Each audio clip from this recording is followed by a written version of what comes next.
क्यों है लोगों में अब भी मुकेश के लिए दीवानगी? स्वीकार करिए रेहान फजल का। मुकेश के संगीत का सफर एक शादी से शुरू हुआ था। वो दिल्ली में अपने बहन की शादी में गाना गा रहे थे। उस महफिल में फिल्म जगत के दो साहबान आए हुए थे। उनमें से एक थे निर्देशक तारा हरीश। भारतीय शादियों में बारात का मनोरंजन करने के कई जतन किए जाते हैं। मुकेश से भी कहा गया कि वो खुद हारमोनियम बजाएं और बारातियों के लिए गाना गाएं। उन्होंने गाना गा दिया। अगले दिन वो साहिबान उनके घर पहुंच गए। बरसों पहले बीबीसी को मुकेश ने बताया था। कहेंगे साहब, आपके साहिबजादे में बड़ी टैलेंट है, तो बहुत अच्छा गाना गाना जानते हैं। फादर बड़े ताज्जुब हो गए, कहने क्या कर रहे हैं, क्या कौन है ये, कौन लोग हैं ये? मैंने कहा जी ये बड़े फिल्म के बहुत बड़े मशहूर आदमी हैं, इन लोगों को तो मशहूर तो होंगे, ये क्या चाहते हैं तुमसे? तो उन्होंने कहा कि जी इन्हें फिल्म में भेज दीजिए, सैगल से भी बड़ा नाम कमाएंगे। तो सैगल ही एक नाम था जो हमारे फादर ने सुना था, और तो किसी को जानते नहीं। तो खैर साहब, वो उस वक्त तो उस चीज पर जमन नहीं हुए। वो फादर ने कहा कि नहीं भाई, हम तो क्लर्क बनवा देंगे अपने लड़के को और ठीक हो जाएगा। तो था वो ऐसा कि नेशनल स्टूडियो के अंदर नलिनी जयवंत को इन्होंने हीरोइन लिया था, और उसके लिए एक नए लड़के की तलाश थी उन्हें, और वो चाहते थे कोई सिंगिंग हीरो आए। मगर खैर उस टाइम तो नहीं, नेक्स्ट टाइम जब उसकी सेकंड पिक्चर नलिनी की स्टार्ट हुई, जिसका नाम था निर्दोष, तो दोबारा उन लोगों ने एक टेलीग्राम मुझे दिया, मेरे फादर को। मेरे फादर कहने लगे कि भाई अगर इतना वो लोग इसरार कर रहे हैं तो वाकई शायद है तुम्हारे अंदर कोई टैलेंट हो, जाओ अपना मुकद्दर आजमा लो। उस समय मुकेश की उम्र 16 साल थी। मुकेश बंबई पहुंचे, लेकिन वो पिक्चर फेल हो गई। उन्हें निकाल दिया गया और कंपनी भी बंद हो गई। कुछ दिन उन्होंने शेयर ब्रोकर के तौर पर काम किया, तो कभी ड्राई फ्रूट बेचे। उन्होंने कई धंधों में काम किया। 1942 में जाकर प्लेबैक सिंगिंग का प्रोफेशन शुरू हो गया और मुकेश के गाने की शुरुआत हो गई। अभिनेता मोतीलाल पहले फिल्मों में अपने गाने खुद गाया करते थे। उन्होंने पहली नज़र फिल्म में तय किया कि उनका गाना एक प्लेबैक सिंगर गाएगा। मुकेश ने वो गाना रिकॉर्ड कर दिया, लेकिन जब फिल्म पूरी हुई तो वो गाना फिल्म से हटा दिया गया। हम मजहर खान साहब के पास गए, जो इस पिक्चर के प्रोड्यूसर थे, और हमने उनसे पूछा कि भाई ये गाना इसमें से क्यों निकाल दिया जा रहा है? तो वो कहने भाई बात यह है कि मोतीलाल जो हैं ये अक्सर चंचल किस्म के कैरेक्टर करते हैं, बॉयस्ट्रस कैरेक्टर्स करते हैं, और इनके कैरेक्टर को ये सैड सॉन्ग सूट नहीं होता है। हमारा बड़ा दिल टूट गया, हम बड़े उदास हुए। हमने उनसे कहा मजहर भाई, हमारी एक इल्तिजा है कि आप ये गाना रहने दीजिए। कहने भाई ये चलेगा नहीं, ये बड़ा बोर करता है ये गाना, और ये पिक्चर के अंदर ड्रैग करता है ये। हमने कहा कि आप रहने दीजिए, ये हमारी रिक्वेस्ट है। तो खैर उन्होंने बड़ी जद्दोजहद के बाद इस चीज़ के ऊपर वो एग्री किया कि भाई हम एक वीक रखेंगे, और अगर पब्लिक को गाना पसंद आया तो इसे कंटिन्यू करेंगे, नहीं तो इसे पिक्चर में से निकाल दिया जाए। इस गाने की भी एक दिलचस्प कहानी है। इस गाने की रिकॉर्डिंग HMV स्टूडियो में होनी थी। तारीख और समय सब तय हो गया, लेकिन मुकेश ऐन मौके पर लापता हो गए। वो थोड़े नर्वस थे, इसलिए हिम्मत जुटाने के लिए एक बार में शराब पीने लगे। दूरदर्शन के मशहूर प्रोड्यूसर शरद दत्त ने एक लेख में लिखा था, मुकेश ने एक बार पीना शुरू किया तो पीते ही चले गए। दूसरी तरफ उनके इंतजार में संगीतकार अनिल बिस्वास का धैर्य जवाब दे रहा था। उन्होंने जब पूछताछ की तो उन्हें बताया गया कि हो सकता है मुकेश अमुक बार में बैठे शराब पी रहे हों। अनिल बिस्वास फौरन वहां पहुंचे और उन्हें अपनी कार में बैठाकर तकरीबन घसीटते हुए स्टूडियो में लाए। उन्होंने उन्हें बाथरूम में ले जाकर उनका सर वॉश बेसिन में घुसा दिया और नल की टोटी पूरी रफ्तार से खोल दी। पानी की रफ्तार से मुकेश का नशा थोड़ा ढीला हुआ तो उन्होंने माफ़ी मांगते हुए कहा, दादा रिकॉर्डिंग की कोई और तारीख ले लीजिए, आज मैं उतना अच्छा नहीं गा पाऊंगा। अनिल बिस्वास ने उन्हें कसकर एक चांटा मारा और धमकी दी कि अगर नहीं गाओगे तो सबके सामने तुम्हारी पिटाई करूंगा। आखिर मुकेश को वो गाना पड़ा और रिकॉर्डिंग पूरी हुई, वो भी सिंगल टेक में। वो गाना था दिल जलता है तो जलने दे। दिल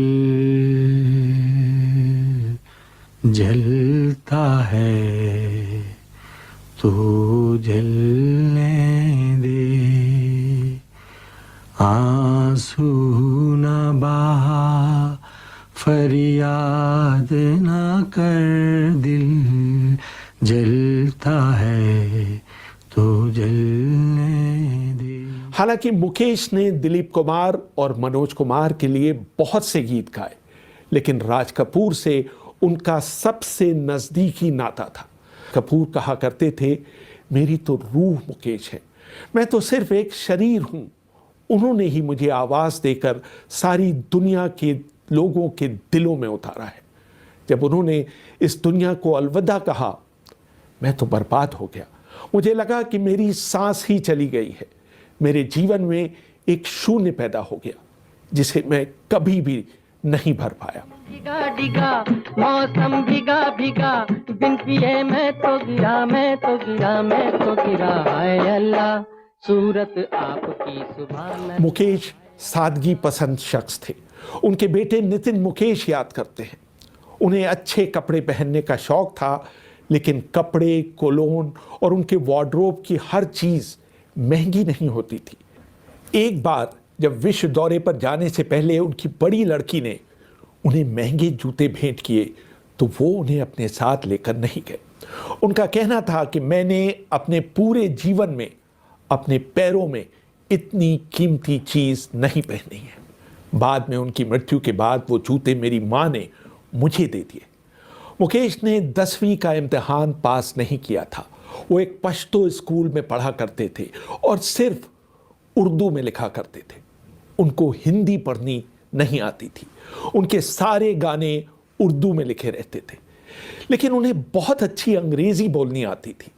नितिन बताते हैं, मेरी माँ और मुकेश की पत्नी सरल त्रिवेदी गुजराती ब्राह्मण थी और मुकेश मांस खाने वाले कायस्थ। जब उनके परिवार वालों को उनके प्यार के बारे में पता चला तो उन्होंने सरल को एक कमरे में बंद कर दिया। वो नहीं चाहते थे कि वो फिल्मों में गाने वाले मांसाहारी और शराब पीने वाले गायक से शादी करें। मेरे पिता बारिश के पानी में भीगते हुए सारी रात उनके घर के सामने खड़े रहते थे ताकि वो उनकी एक झलक भर पा सके। 22 जुलाई 1946 को, जो मुकेश का जन्मदिन भी था, दोनों ने एक मंदिर में जाकर शादी कर ली। उनके लिए वो अक्सर गाना गाया करते थे, चांद सी महबूबा हो मेरी। चांद सी महबूबा हो मेरी, कब ऐसा मैंने सोचा था। भारत की बात नहीं, तुम किसी और को चाहोगी तो मुश्किल होगी, तुम किसी। भारत ही नहीं, विदेश में भी मुकेश बहुत लोकप्रिय थे। मशहूर उद्घोषक जसदेव सिंह जब 1980 का ओलंपिक कवर करने मॉस्को गए तो खुद उन्होंने अपनी आंखों से देखा कि वहां मुकेश के गाने कितने लोकप्रिय थे। जसदेव सिंह ने लिखा, कितनी ही बार बाजारों में मेरे साफे से पहचान कर कि मैं भारतीय हूं, रूसी लोग बेसाख्ता गाने लगते थे, आवारा हूं। आवारा हूँ या गर्दिश में हूँ, आसमान का तारा हूँ। कुछ हलकों में कहा जाता था कि मुकेश कामयाब रहते थे कि गायन कला से अपरिचित कोई भी व्यक्ति मुकेश के गीत बड़ी सहजता से गा सकता है। यही कारण था कि वो अपने प्रशंसकों के बीच लोकप्रिय होते चले गए। एक बार बीबीसी स्टूडियो में उन्होंने गाया था, जब कोई तुम्हारा हृदय तोड़ दे, तड़पता हुआ जब कोई छोड़ दे, तब तुम मेरे पास आना प्रिय, मेरा दर खुला है, खुला ही रहेगा तुम्हारे लिए। 26 अगस्त 1976 को मुकेश और उनके बेटे नितिन मुकेश ने अमेरिका में डिट्रॉयट में पहली बार एक संगीत सभा में साथ साथ गाया। अगले दिन 27 अगस्त को मुकेश को दिल का दौरा पड़ा। उनको अस्पताल ले जाया गया। जब उनको आईसीयू में ले जाया गया तो उन्होंने अपने हाथ में हृदयनाथ मंगेशकर की पत्नी भारती द्वारा दी गई रामायण पकड़ रखी, लेकिन वो आईसीयू से जीवित नहीं निकल पाए और 40 मिनटों के अंदर उन्होंने दम तोड़ दिया। उस समय उनकी उम्र थी मात्र 53 वर्ष। इतना में है, सभी जगह है, सभी रूपों में है, सब में है।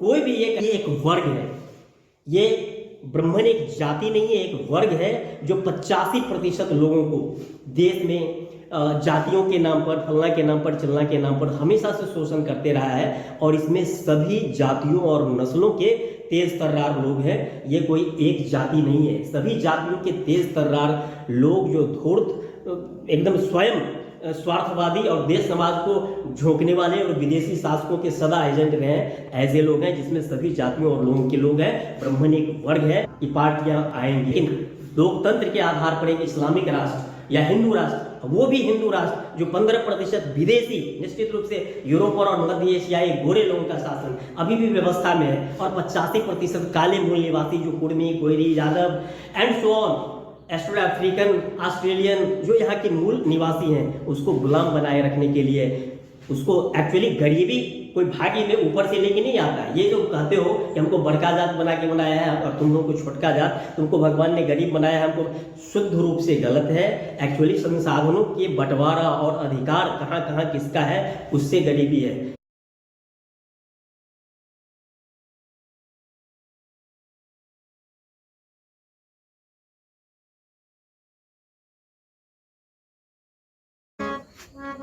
जय श्री कृष्णा, राधे राधे, जय श्री राम।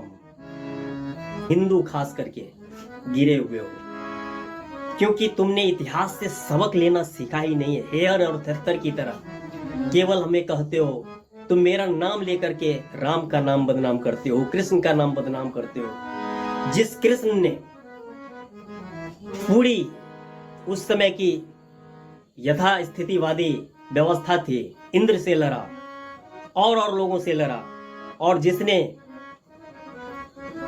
उनकी हत्या करने की बहुत सारी कोशिश की, लेकिन अपनी जनता को कहा कि मैं नारी, सभी मानव को बराबर मानता हूं और सबको समान अधिकार देता हूं और सबको विकास का, मुक्ति का, सबको समान अधिकार है। राम ने राम के रूप में केवट को, कोल को, भील को बराबरी का दर्जा दिया, लेकिन तुम हे और थेत्थर यथा स्थितिवादी सवर्णवादी, तुमने राम के वनवास का षड्यंत्र रचा, उसके पत्नी के अपहरण का षड्यंत्र रचा, उसकी अग्नि परीक्षा करवाया, फिर भी अपने प्रचार तंत्र के द्वारा उसको वन में मां बनने की अवस्था में छुड़वाया, आत्महत्या करने को सीता को मजबूर कर दिया।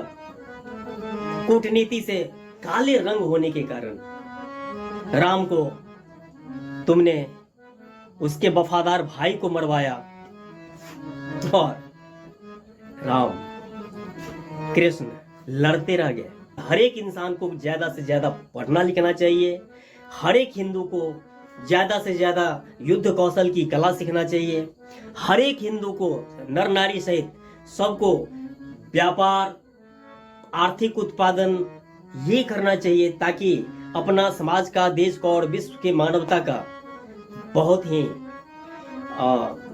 भरण पोषण हो सके, और गांधी की तरह, मदर टेरेसा की तरह सेवा परमो धर्म की भावना से शुद्धत्व का चरम गुण अपने में ला करके मानवता की सेवा करनी चाहिए, न्यायिक सेवा के रूप में, प्रशासनिक सेवक के रूप में। वो गुलाम वाला नहीं, जिसे कि मिथिला में जूठा खाना, फटा कपड़ा, फटा टूटा जूता, चप्पल और कभी छाता भी नहीं दिया जाता था, वैसा नहीं। वो गुलाम भी नहीं, वो कीड़ा मकोड़ा से भी नीचे उसे हमने कंपेल कर दिया जिंदगी जीने के लिए, और ये सब पाप था। यदा यदा हि धर्मस्य ग्लानिर्भवति Bharat अभ्युत्थानम् अधर्मस्य तदात्मानं सृजाम्यहम्। For deep understanding, please study my famous books, The Naked Satya, Naked Satya, Dharm Tere Kitne Roop, and so on, available in bookstores in India and abroad. Which studied a number of renowned persons like APJ Kalam, ex-president, ex-PM late Atal Bihari Vajpayee. कोई भी शंकराचार्य सभी media और public के सामने हमसे खुले मंच पर शास्त्रार्थ कर सकते हैं, यदि उनमें सत्य का हिम्मत है तो। मैं भी उनका अभिमान ठीक श्री राम की तरह, श्री कृष्ण की तरह तोड़ दूंगा, जैसे उन्होंने परशुराम का तोड़ा था। ऐसे लोग लेकिन हमसे करके देखें तो उनका सारा हेठी गुरूर दूर कर दूंगा और देश को उनके नापाक चंगुल से मुक्त कर दूंगा। देश के लिए और नया क्या देंगे? बहुत बहुत धन्यवाद पत्रकार महोदय। भारत निर्मात्री समाज का अध्यक्ष हूँ। एक्चुअली देश और समाज को, देश को और लोकतंत्र को देने के लिए मेरे पास नया यह है कि अभी तक चेक एंड बैलेंस वो संतुलित नहीं रहा है, जिसके कारण मेरा देश बटा था मुस्लिम लीग हिंदू महासभा के आपसी टकराव में। लेकिन मैं ऐसा करूंगा कि हर पद का रोटेशनल वाइज, चाहे चीफ जस्टिस ऑफ इंडिया हो, प्रेसिडेंट हो, प्राइम मिनिस्टर हो, सभी धर्मों को उसमें रोटेशनल आरक्षण दूंगा। सर दूसरा प्रश्न है, प्रधानमंत्री बनकर समाज के लिए नया क्या देंगे? जी हाँ, समाज विस्तृत रूप से अपनी किताब में नेकेड सत्य में, जो आपको दिख रहा होगा, ये 2004 में ही वर्ल्ड बुक फेयर में राष्ट्रपति कलाम साहब को, अटल बिहारी वाजपेयी प्राइम मिनिस्टर साहब को, विपक्ष की नेता सोनिया गांधी और राहुल गांधी को भी अमेठी में दे चुका हूँ और दिल्ली के सभी बुक स्टोर्स पर ये उपलब्ध है, जिसको पढ़ने के बाद एक्चुअली ये dealing in higher history, exclusive higher history, geography, geology, zoology, astronomy, astrology, anthropology, sociology, sexology, suicidology, theology, politics, essay, ethics and aesthetics, इसको पढ़ करके लोग विद्वान ही नहीं बनते, डिप्लोमेट भी बनते हैं। एक्चुअली आडवाणी जी को भी मैंने वर्ल्ड बुक फेयर में हाथ में दिया था, लेकिन उन्होंने 15 मिनट में लौटा दिया। फिर देखिए कैसे मोदी जी ने उनको गच्चा दे दिया। क्योंकि